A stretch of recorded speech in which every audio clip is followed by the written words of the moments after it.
اللہ رب العزت اسے توڑ دے گا۔ اس لیے اگر آپ کی اپنے رشتوں میں بنی ہوئی نہیں ہے تو خدا را رشتوں کو زندہ کیجئے اور اس احساس کو اپنے اندر زندہ رکھنے کی کوشش کیجئے کہ کوئی آپ کا اپنا ہے جسے آپ کی شدید ضرورت ہے۔ صلہ رحمی کے ثمرات رسول اللہ کی تعلیمات کے تناظر میں ذرا دیکھیں، ذخیرہ احادیث میں حضور نے صلہ رحمی کے فائدے بہت سے مواقع پر بہت سے انداز سے ارشاد فرمائے۔ ایک جگہ فرمایا کہ رزق کی فراخی کا سبب ہے صلہ رحمی، رشتہ داروں کو نبھانا رزق کا بڑھانا۔ کہیں عمر دراز ہونے کا فلسفہ اللہ کے پاک پیغمبر نے ارشاد فرمایا، رشتوں کو نبھاؤ گے اللہ لمبی عمر دے گا۔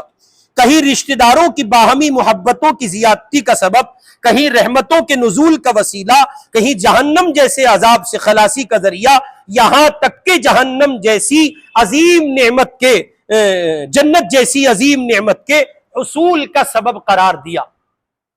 اور اللہ کے پاک پیغمبر نے عملاً اس طرح کی چیزوں کو باقاعدہ عملاً پریکٹیکلی طور پہ امت کے سامنے پیش کیا۔ مثلاً جعرانہ ایک جگہ ہے جہاں سے لوگ عمرے کا احرام باندھتے ہیں۔ جعرانہ میں ایک مرتبہ حضور گوشت تقسیم فرما رہے تھے، اللہ کے پاک پیغمبر کے سامنے اچانک ایک عورت آئی اور وہ اتنے قریب آئی کہ رسول اللہ کے قریب پہنچ گئیں، تو آپ نے اپنی چادر مبارک لی اور ان کے لیے بچھا دی، چادر مبارک لی اور ان کے لیے بچھا دی، وہ اس پر بیٹھ گئیں۔ تو کہنے والے کہتے ہیں کہ میں نے پوچھا یہ عورت کون ہے؟ رسول اللہ نے بتایا، تو بتانے والے نے ان کو بتایا یہ رسول اللہ کی وہ ماں ہے جن کا آپ نے دودھ نوش فرمایا، یعنی یہ آپ کی رضاعی ماں ہے۔ اور ایک موقع پر تو ایسا رہا ہے کہ غالباً حنین کا موقع ہے، یہ کسی اور جنگ کا موقع ہے، جب کچھ قیدی قید کر کے لائے گئے اور ان میں وہ بھی تھیں سیدہ حلیمہ سعدیہ کی بیٹی حضرت شیمہ رضی اللہ تعالیٰ عنہ، بعد میں ایمان لائی وہ بھی تھیں۔ تو جب ان تک صحابہ پہنچے تو انہوں نے کہا کہ اپنے نبی سے جا کر کہو میں ان کی بہن ہوں، اپنے نبی سے کہو میں ان کی بہن ہوں۔ صحابی کہنے لگے اللہ کے نبی کی تو بظاہر کوئی بہن نہیں ہے، اس کے باوجود انہوں نے اطلاع دی۔ تو حضور نے توقف کیا اور پھر فرمایا ارے وہ شیمہ تو نہیں ہے، بلاؤ۔ آئیں، لائی گئیں۔ اللہ کے نبی نے وہ چادر جسے مزمل قرآن نے کہا ہے، وہ چادر اتاری، بچھائی اور دودھ شریک بہن کا احترام کر کے بتایا بہنوں کو ایسے نبھایا جاتا ہے۔ بہرکیف یہ کہ ہم اس سلسلے میں ذرا حساس ہوں، اور سوشل دنیا میں جس نے ہمارا سب کچھ تو نہیں لیکن یہ کہیے کہ بہت کچھ برباد کیا ہے، خدا را اس سلسلے میں حساس ہو اور پوری کوشش کرے کہ رشتوں میں جان پیدا ہو سکے، احساس بیدار ہو سکے اور جذبہ ان کے اندر لایا جا سکے اور اس کو گرمایا جا سکے۔ اس کے لیے 3 گزارشات یہ گنہگار آپ کی خدمت میں رکھتا ہے۔ پہلی گزارش، پہلا کرنے کا کام، آپ جب اپنے گھر میں انٹر ہو اس کی پوری کوشش کریں، باہر آپ کے ساتھ جتنے مسائل لگے ہوئے ہیں وہ سارے مسائل آپ گھر کی چوکھٹ کے باہر چھوڑ کر گھر میں داخل ہو۔ اس میں کاروبار کا مسئلہ ہے، مقدمات کا مسئلہ ہے، تاریخ کے حوالے سے اور بہت سے مسائل ہو سکتے ہیں، مگر یہ کہ جو مسئلہ ہے، جیسا مسئلہ ہے، ہم اسے باہر چھوڑیں گے اور بالکل تنہا مسائل کے بوجھ سے خود کو آزاد کر کے گھر میں داخل ہوں گے۔ اور ظاہر ہے کہ گھر میں داخل ہوں گے تو کس کیفیت پر؟ چہرہ اترا ہوا نہیں، سوجا ہوا نہیں، چڑھا ہوا نہیں، بلکہ نارمل چہرے کے ساتھ وَلَا تُسَعِّرْ خَدَّكَ لِلنَّاسِ، اس کی تفسیر بنتے ہوئے اس انداز پر کہ چہرے پہ مسکراہٹ ہو۔ مسکرانا مستقل ایک نیکی ہے، مسکراہٹ مستقل ایک عظیم نیکی ہے۔ سو ہم گھر میں اس طرح داخل ہوں گے کہ ہمارے چہرے پر اثرات کاروباری اور باہر کے مشاغل کے نظر نہیں آنے چاہیے۔ نمبر 2، اگر آپ کر سکتے ہو تو کریں اور ضرور کریں، یہ انتہائی اہم قدم ہوگا۔ اگر آپ اس کو کرنے میں کامیاب ہوتے ہیں تو ضرور اس کی کوشش کریں۔ آپ ہیں، آپ کی بیوی ہے، آپ کی بہنیں ہیں، آپ کے بھائی ہیں، آپ کے والدین ہیں، ایک جگہ بنائیے جہاں اتنی دیر کے لیے جتنی دیر شام کا کھانا آپ لوگ ساتھ میں کھاتے ہیں۔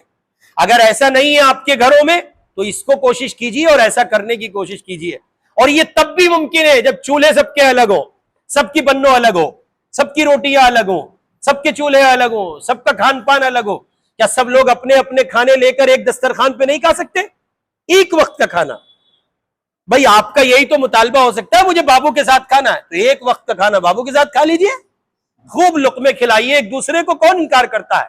لیکن وہ بوڑھا سایہ جس کی جوانی کے سائے میں پل کر بڑھ کر آپ جوان ہوئے ہیں، اسے بھی آپ کی ضرورت ہے۔ ایک وقت کا کھانا ضرور اپنے ماں باپ کے ساتھ کھائیے، اجتماعیت کے ساتھ کھائیے، کوشش کیجئے کہ تمام گھروں کی ڈش ایک دسترخوان پر جمع ہو اور سب لوگ کھائیں۔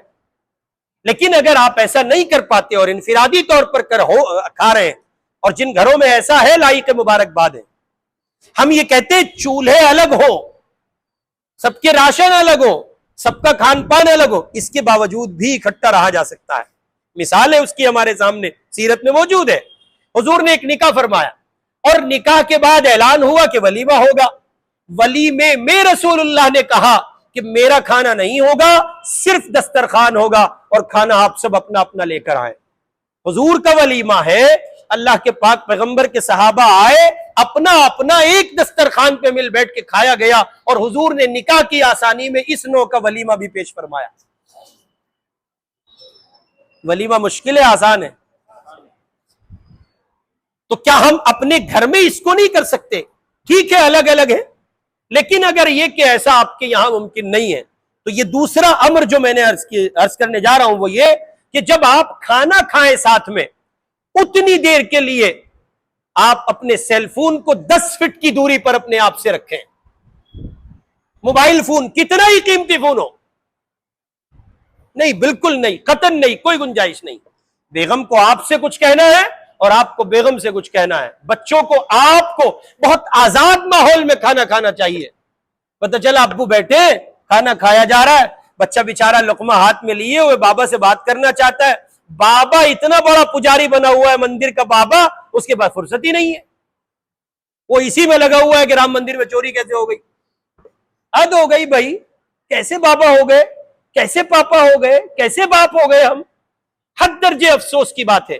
پوری کوشش کرنی چاہیے، اللہ مجھے آپ کو سب کو عمل کی توفیق دے کہ اتنی دیر جتنی دیر کھانا کھایا جا رہا ہے سیل فون اٹھائیں گے، 10 فٹ کی دوری پر رکھیں گے اور ساری دنیا سے ہٹ کٹ کے بچوں کے ساتھ ہو جائیں گے، ساری دنیا سے ہٹ کٹ کے بچوں کے ساتھ ہو جائیں گے۔ لوگ کہتے ہیں جی گھریلو زندگی میں، خانگی زندگی میں مسائل نہیں سلجھتے، مسائل کے سلجھانے کے طریقوں پر سلجھتے ہیں۔ جب آپ کے پاس اتنی فرصت ہی نہیں ہے کہ آپ 10 منٹ 20 منٹ 50 منٹ دے سکیں، اور ہمارا حال اس سلسلے میں بالکل ایسے ہے جیسے زمانے جاہلیت میں کفار مکہ۔ ایک دیہاتی حضور کی خدمت میں آیا اور کہنے لگا اللہ کے پاک پیغمبر سے، آپ بچوں کو بوسہ دیتے ہیں؟ میں نے تو کبھی کسی بچے کو اپنے بوسہ نہیں دیا۔ حضور نے اس پر فرمایا تمہارے دل سے خدا نے رحم نکال دیا ہے تو میں کیا کروں؟ ہمارے یہاں ایسے پنڈت جی مسلمان دیکھنے کو مل جاتے، نہیں میں بچوں کو ہاتھ میں نہیں اٹھاتا۔ ہو آپ اتنے بڑے پیدا ہوئے تھے، بچے ہاتھ میں نہیں لیتا؟ مجھے بڑا عجیب لگتا ہے۔ کیسا عجیب لگتا ہے؟ نبی کی ذات بچوں سے فرینک ہوتی ہے۔ ہمارے یہاں مسجدوں میں متقی ہوتے ہیں، ایک نمبر کے سوئے ہوئے متقی بڈھے، خسڑ ہو جاتے ہیں، عقل مر جاتی ہے، بچوں کو مار دیتے ہیں، اور یوں کہتے ہیں اوپر سے چیخ کے شور مچا کے، کہتے ہیں وہ کہ شور کر رہے، تم کیا کر رہے ہو مسجد میں؟ ایک ترک دانا کا قول ہے، سنو، ایک بڑے عقل مند ترکی نے کہا تھا کہ لوگوں اگر تمہارے بچے مسجد میں نہیں ہیں تو تمہارا فیوچر مسجد میں نہیں ہے، اور اگر تمہارے بچے مسجد میں ہیں تو تمہارا فیوچر مسجد میں ہے۔ اور میں بچوں کی بات کر رہا ہوں 5 سال پلس۔ کبھی آپ دودھ پیتے عبداللہ کو اٹھا لاؤ، اس کی بات تو ہو ہی نہیں رہی، بات ہی ان کی ہو رہی ہے جو شعور پا چکے ہیں، 5 سال کے، 6 سال کے، 7 سال کے بچے۔ اور 7 سال کے بچے کو لے کر یہ بھی سن لیجئے، اسے مارنے، ڈانٹنے، ڈپٹنے کا حق نہیں ہے آپ کو، اس لیے کہ شریعت 7 سال کی عمر میں نماز کی تاکید کرتی ہے، تو اس کا مسجد میں آنا رائٹ ہے، بنتا ہے اس کا مسجد میں آنا۔ ہماری مسجدوں میں بوڑھے ہوتے ہیں بیچارے، نمازیں پڑھتے پڑھتے متھا کالا پڑ گیا، صفے گھس دی، مصلے پھاڑ دیے، اس کے باوجود یہ شعور ان کو حاصل نہیں ہوتا ہے، بچوں کو پکڑتے ہیں، ایسا مارتے ہیں کھینچ کے۔ یہ میرا بیٹا ہے بڑا عاقل سلمہ ہو، میں اپنی خالہ کے یہاں گیا ہوا تو سالوں پہلی بات ہے، 17 سال کا ہو رہا ہے وہ، تو آپ یہ سمجھیے کہ وہ بالکل 2-3 سال کا رہا ہوگا، 3-4 سال کا تھا۔ اور ہم اپنی خالہ کے یہاں گاؤں میں چلے گئے, وہاں بڑے میاں نے ایسے مارا کمر میں کھینچ کے, بچے کی کمر پہ ساری انگلیوں کے نشان, اور ہم بول نہیں سکے کچھ, وہاں ہمارے والد موجود تھے, غصہ تو بہت آیا لیکن پی گئے. تو میں نے خود کو نارمل کیا, والد نے نارمل کیا, اور پھر ہم نے ان سے پوچھا, میں نے کہا چاچا آپ نے مارا, شور کر رہا ہے, اسے تو پتہ ہی نہیں شور کس چیز کا نام ہوتا ہے. آپ دیکھیں ہم کتنے بیک فٹ پر جا چکے ہیں. ہم 4 سال کے بچے سے 14 سال کے بچے کی سنجیدگی چاہتے ہیں, 14 سال والے سے 40 سال کی سنجیدگی چاہتے ہیں. ممکن نہیں ہے. آپ وہ مانگ رہے ہیں جو ہے ہی نہیں, اللہ کھلاوے گا. آپ وہ مانگ رہے ہیں جو ہے ہی نہیں, کون کھلاوے گا؟ تو اس لیے عرض کر رہا ہوں کہ دوسرا بنیادی کام یہ کریں کہ اپنے گھروں میں بیٹھے کھانے پر تو سیل فون کو کتنی دور رکھیں گے. اور یہ اصول آج جا کے بیگم کو بتا دیجئے گا جو بیگم والے ہیں, کہ بھئی یہ سن کے آیا ہوں اور اس پر عمل کریں گے انشاءاللہ. اور جو بیگم والے نہیں وہ در و دیوار دیکھیں, قسمت پر ناز کریں اپنی کہ ان کی بیگم نہیں. تیسرا بنیادی کام, ضرور بھی ضرور اپنے رشتہ داروں میں, اپنے سرکل میں, بالخصوص خونی رشتوں میں, توجہ ہے آپ کی, رشتہ داروں میں, سرکل میں, بالخصوص خونی رشتوں میں, دن بھر میں 2-4 رشتوں کو ضرور کھٹکھٹایا کریں سیل فون ہی کے ذریعے. کوئی کام ان سے نہیں, کوئی معاملہ ان سے نہیں, صرف کال کرنی ہے اور ان سے کہنا ہے السلام علیکم ورحمت اللہ, بڑے بھائی آپ ٹھیک ہیں, آپ کی طبیعت اچھی ہے, میں نے سوچا خیریت لے لوں. یقینی طور پر میرے آپ کے اس عمل سے پورے سماج پر تو فرق نہیں پڑے گا, لیکن ہاں میرے اور آپ سے جتنا سماج کنیکٹ ہوگا اس پر ضرور فرق پڑے گا. آپ ایک بندے کو فون کر کے ایک میسج چھوڑ دیں گے, اور جب دوبارہ 2-4 دن کے بعد پھر فون جائے گا تو وہ صبح سے کیا ہو گیا, ہمارے یہاں دیکھو داڑھی رکھ لیتے ہیں نا, تو کہتے ہیں تو واقعی سدھر گیا. سدھر گیا بھائی, یار چلے میں سے کیا آیا, تو بدل گیا, سچی ہو ملا جی بن گیا, ہاں بدل گیا. تو وہ 2-4 دن کے بعد یہ فیلنگ آئے گی, وہ پوچھے گا آپ سے ٹھیک تو ہو آپ کے فون مون بہت آ رہے ہیں آج کل خیریت کے لیے. تب آپ اسے یہ بات سمجھائیے گا کہ میں نے یہ سوچا ہے کہ میں اپنے رشتوں کو زندہ کروں. امید ہے انشاءاللہ آپ نے اس مضمون کو سیر حاصل سمجھا ہوگا اور اس پر عمل کی کوشش کریں گے. اللہ پاک مجھے اور آپ کو عمل کی توفیق عطا فرمائے. وآخر دعوانا ان الحمد للہ رب العالمین.